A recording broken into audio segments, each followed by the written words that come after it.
meus queridos, tudo bom com vocês? Bem-vindos à nossa aula de Geografia. Estamos na aula do sexto ano, a aula de número 38. Eu sou a professora Flaviane e não deixem então de ter em mãos os seus materiais. Caderno, caneta, lápis, borracha, tudo o que for necessário para que vocês façam suas anotações, né? Sempre reforçando, sempre lembrando que isso vai ajudá-los a responder as atividades ao final do vídeo, né, que vocês têm as atividades a serem feitas, então essas anotações ajudam a vocês, né, responder essas atividades e a fixar melhor também o conteúdo, nesse exercício de escrever e fixar o conteúdo, então não deixem de ter os materiais em mãos. Hoje nós vamos conversar então sobre recursos energéticos. Na aula passada, conversamos sobre os recursos minerais, né, e a sua exploração econômica. Hoje, os recursos energéticos são recursos minerais também, porém, voltados então à exploração de energia. Então, qual é o nosso objetivo? Identificar os variados recursos energéticos utilizados pelos seres humanos. Então, na verdade, a aula passada e essa aula elas se complementam, né? A aula passada nós vimos os recursos minerais que são utilizados na indústria, são utilizados né, para geração de renda de alguma forma, que estão no nosso dia a dia, nas nossas casas. E hoje, os recursos energéticos, eles também são recursos minerais, porém voltados então à exploração de energia, né? Então, vem ainda do setor primário, como a gente viu, né, na aula passada ali, que esses recursos minerais eles vêm, né, da exploração ali por parte do primeiro setor. Então, vamos continuar aqui em relação a consumo, né, e produção de energia. Então, os recursos energéticos são provenientes ali dos recursos minerais que a gente viu na aula passada.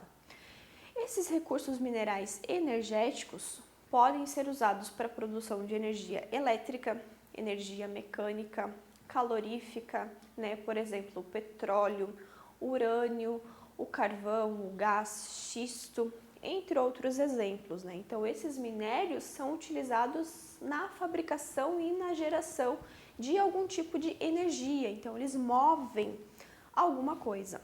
As principais fontes de energia até o surgimento da indústria ali no século XVIII eram a força muscular dos próprios seres humanos e dos animais. O vento, a queima da madeira, a água. Então, até o surgimento dos recursos energéticos modernos que a gente tem hoje, dos tipos, né, de geração de energia que nós temos hoje, o que era utilizado? A tração animal, né, um animal empurrando uma roda d'água ali, por exemplo, gerando algum tipo de energia. Os escravos, que também eram utilizados, né, para essa fabricação de energia, que eles tinham, infelizmente, esse mesmo papel ali dos animais, de uma tração ali. Então, tudo isso era utilizado até o advento, então, da Revolução Industrial, que mudou tudo, que mudou a maneira como a gente vive hoje em dia. Então, com a industrialização, novas fontes de energia passaram a ser utilizadas, como o carvão mineral e, mais tarde, né, com a descoberta do petróleo também, o gás natural, a energia nuclear e, ainda mais intensamente, a água.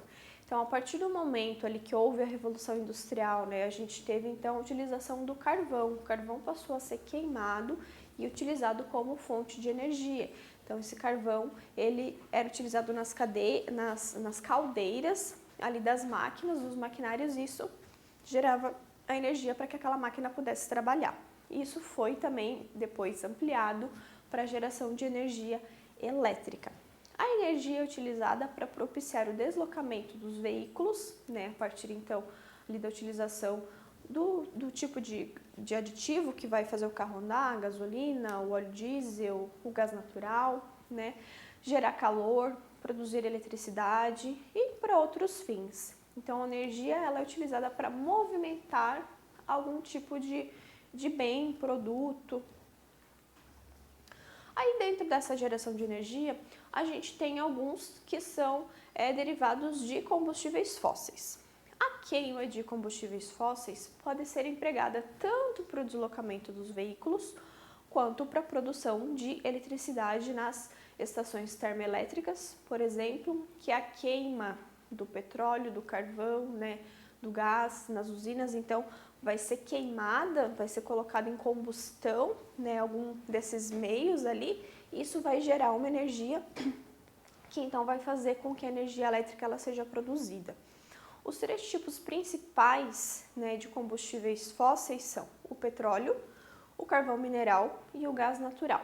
Mas existem outros, né, como a nafta e o xisto, também são utilizados, mas os que a gente mais vê, mais utiliza, né, a larga escala vai ser então o petróleo, o carvão mineral e o gás natural. Por que combustíveis fósseis? Porque são aqueles que estão na natureza, né, sofreram todo um processo ali ao longo dos anos, né, de formação, então, dos nossos recursos naturais, então eles estão, né, enterrados em algum lugar ali e eles precisam ser extraídos, trazidos à superfície para serem utilizados.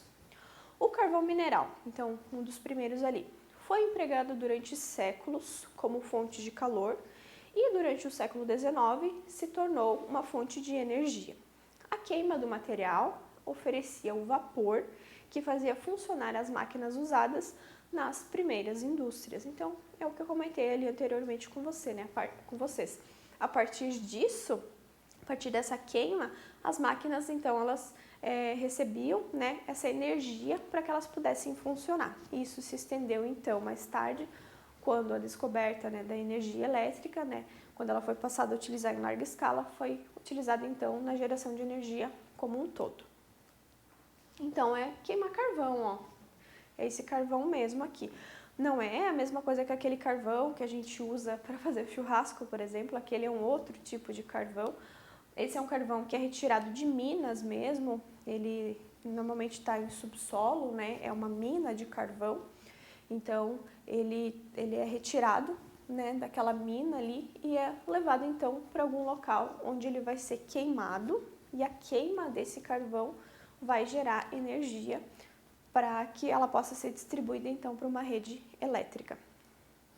Até hoje ele é utilizado para produzir energia elétrica, então, e também para fabricar aço nas siderurgias. Depois a gente tem o petróleo. Ele foi descoberto como uma fonte de energia em 1859 nos Estados Unidos. E rapidamente ele tomou o lugar do carvão mineral, né, como fonte de energia.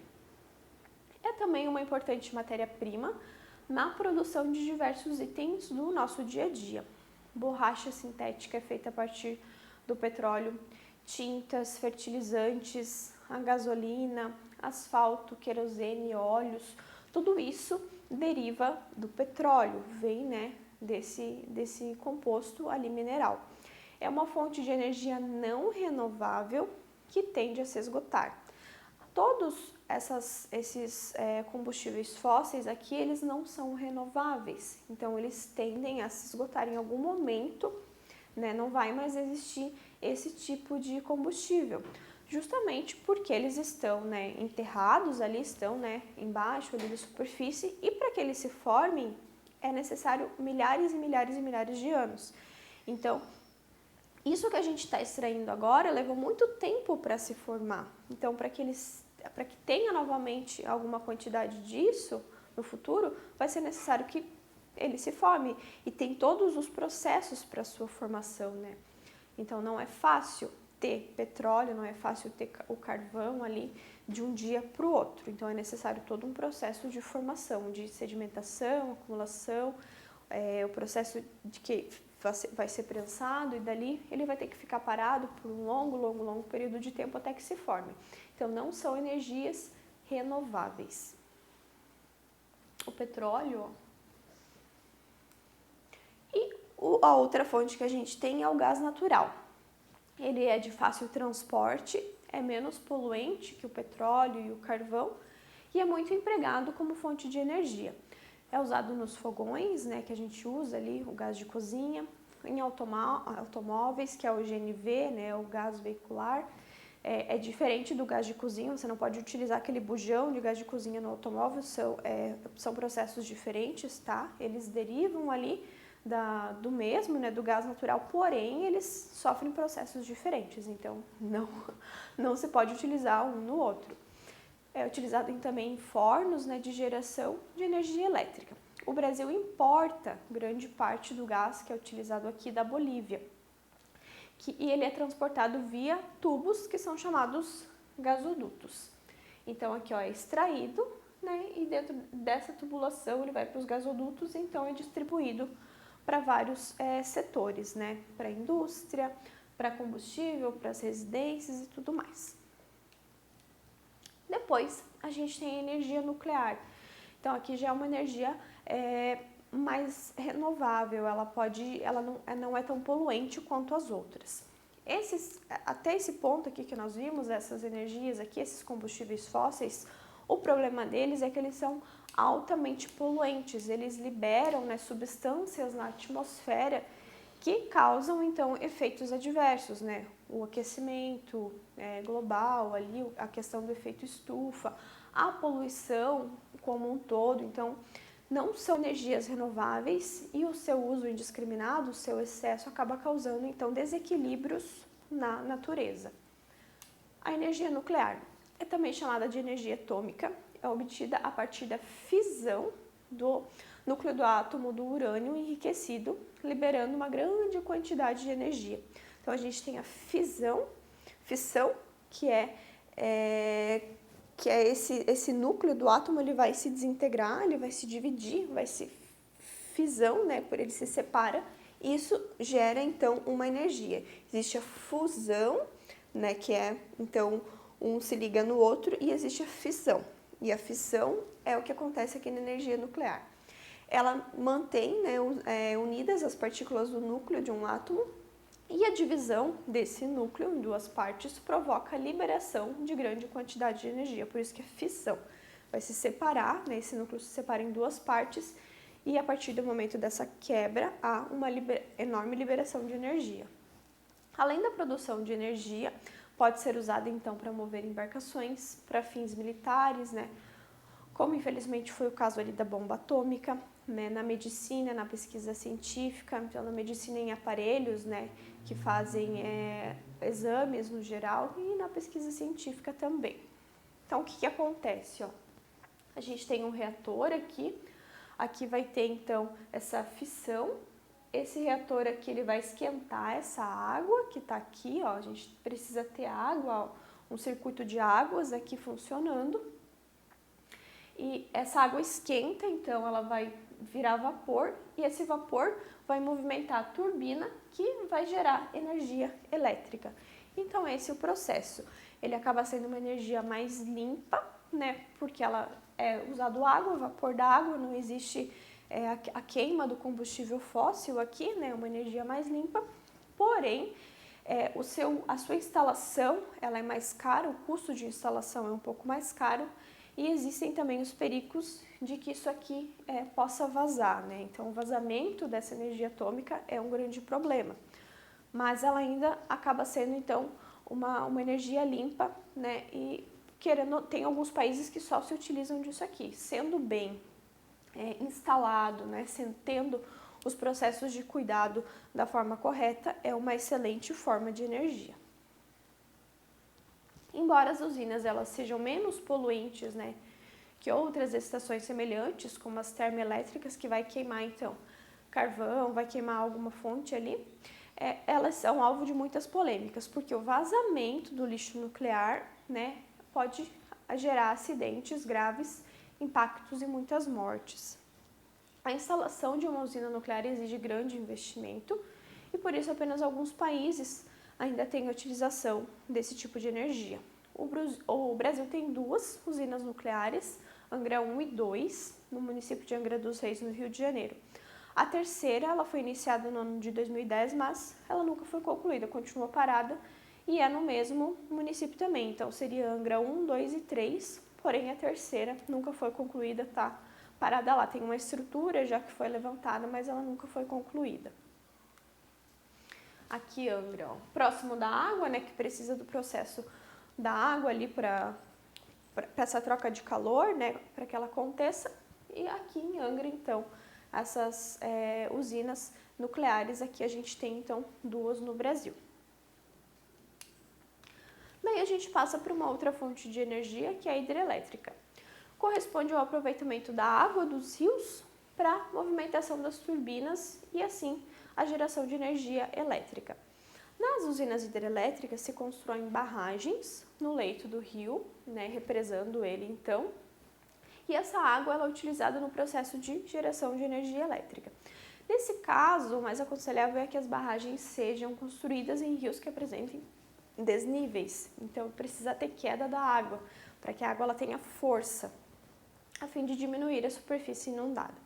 Os maiores impactos ambientais e sociais ocorrem na construção da usina, então depois que ela já está instalada, é uma energia limpa, ela não vai gerar poluição, porém a sua construção, né, a sua instalação que gera impactos ambientais, porque pessoas precisam sair de propriedades locais, né, propriedades acabam sendo alagadas, então a instalação gera esses impactos.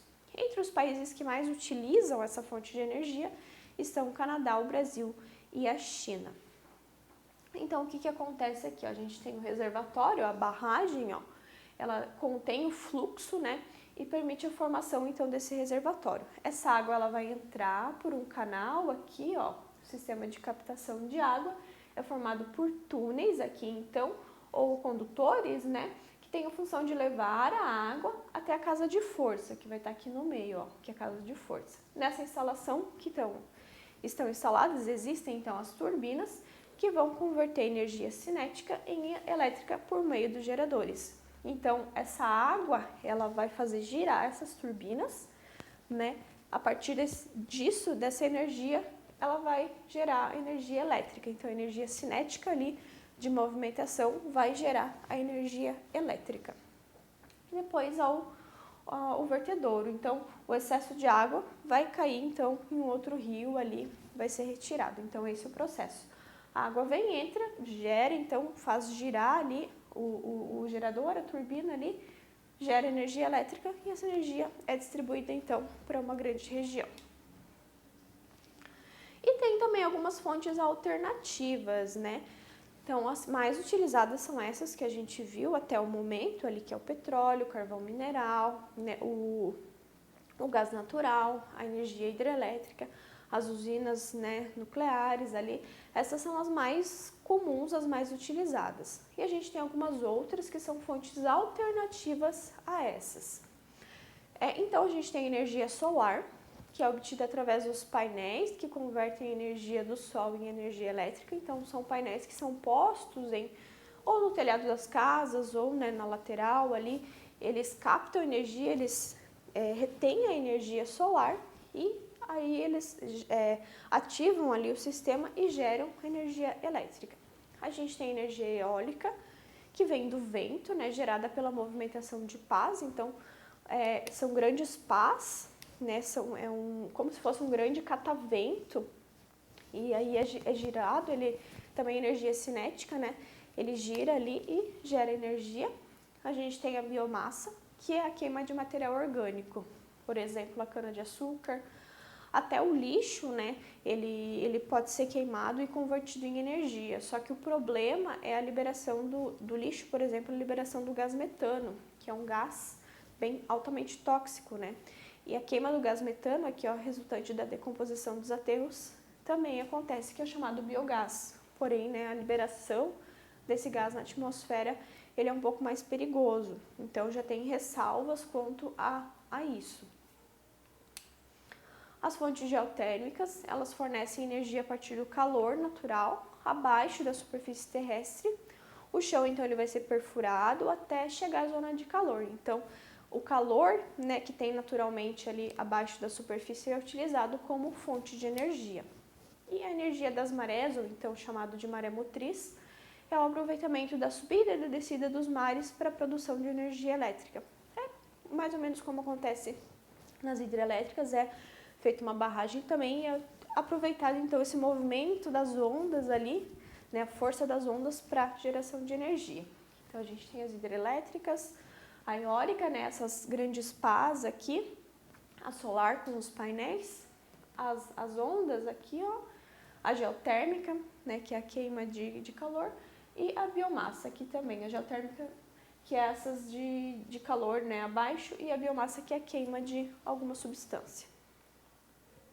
Então, aqui a gente tem um quadro entre vantagens e desvantagens, dos tipos de fonte de energia, ó, a gente tem energia eólica, energia solar, hidrelétrica, biomassa, energia das marés e as dos combustíveis fósseis e da energia nuclear. Depois vocês deem uma olhadinha nessas vantagens e desvantagens aqui, quais, né, são melhores ou quais não são, quais são mais vantajosas, quais não são. Então, aqui está bem certinho explicando vantagens e desvantagens dessa comparação. Depois pausem o vídeo, deem uma olhadinha, olhem os slides bem certinho aqui que vocês vão conseguir entender também melhor o funcionamento de cada uma delas. E é isso então para a nossa aula. Então encerramos essa questão dos minérios, dos minerais, ali das fontes minerais, tanto para geração de energia quanto para a questão econômica. Não deixem então de fazer as atividades aqui. Espero que vocês tenham feito todas as anotações necessárias para que respondam essas atividades e nós nos vemos na nossa próxima aula. Tchau, tchau!